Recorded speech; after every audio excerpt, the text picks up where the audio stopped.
एक गांव में एक मंदिर था जिसमें देवनारायण शर्मा नामक एक साधु रहता था। गांव का एकमात्र मंदिर होने के कारण गांव के सभी लोग वहां पूजा करने जाते थे और कई प्रकार का चढ़ावा चढ़ाते थे।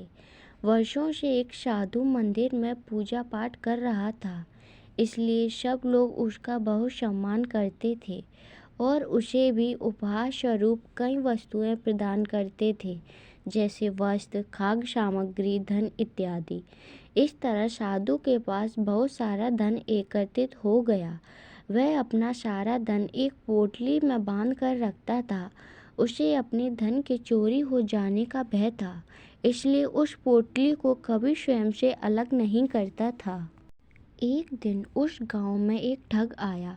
उसे जब साधु की धन की पोटली के बारे में पता चला तो वह उसे चुराने की योजना बनाने लगा, किंतु साधु द्वारा सदा धन अपने पास रखने के कारण उसे उपयुक्त अवसर प्राप्त नहीं हो पा रहा था। अंततः उसने सोचा कि वेश धारण कर कुछ दिन साधु के आश्रम में रहकर उसकी सेवा की जाए और अवसर प्राप्त होते ही धन चुराकर गांव से पलायन कर लिया जाए। अगले ही दिन वह वेश धारण कर साधु के पास गया और उससे निवेदन करने लगा, मुनिवर, मुझे अपनी शरण में रख लीजिए। मैं आपकी सेवा करना चाहता हूँ और आपके कर कमलों में रहकर ज्ञान प्राप्त करना चाहता हूँ। साधु ने उसे अपना शिष्य बना लिया और अपने साथ आश्रम में रहने की अनुमति प्रदान कर दी। ठग पूरी लगन से मंदिर का काम करने लगा। वह सुबह ही उठ जाता, मंदिर की साफ सफाई करता, नदी से पानी भरकर लाता, पेड़ पौधों को पानी देता, भोजन पकाने में सहायता करता और मंदिर के हर कार्य में हाथ बटाता। उसकी सेवा भावना से साधु बड़ा प्रसन्न था। धीरे धीरे साधु को उस पर विश्वास होने लगा था। अब वह जहाँ जाता ठग को भी अपने साथ लेकर जाता। एक दिन उसे पड़ोसी गांव में अनुष्ठान के लिए बुलाया गया। वह ठग को साथ लेकर उस गांव की ओर निकल पड़ा। अपनी धन की पोटली उसने कमर में बांध ली थी।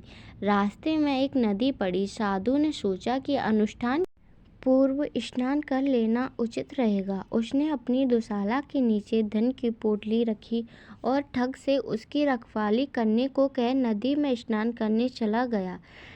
ठग तो इसी अवसर की प्रतीक्षा में था। उसने बिना देर किए साधु की धन की पोटली उठाई और चलता बना। एक अनजान व्यक्ति पर विश्वास कर साधु ने अपना पूरा धन गंवा दिया।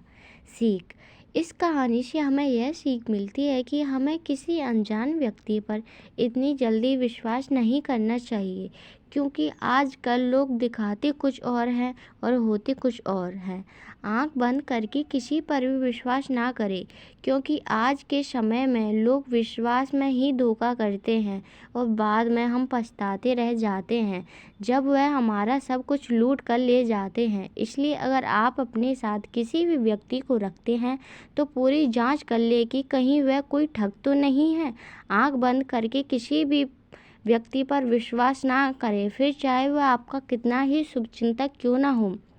दोस्तों, अगर आपको मेरी वीडियो अच्छी लगी तो वीडियो को लाइक, चैनल को सब्सक्राइब ज़रूर करें। धन्यवाद।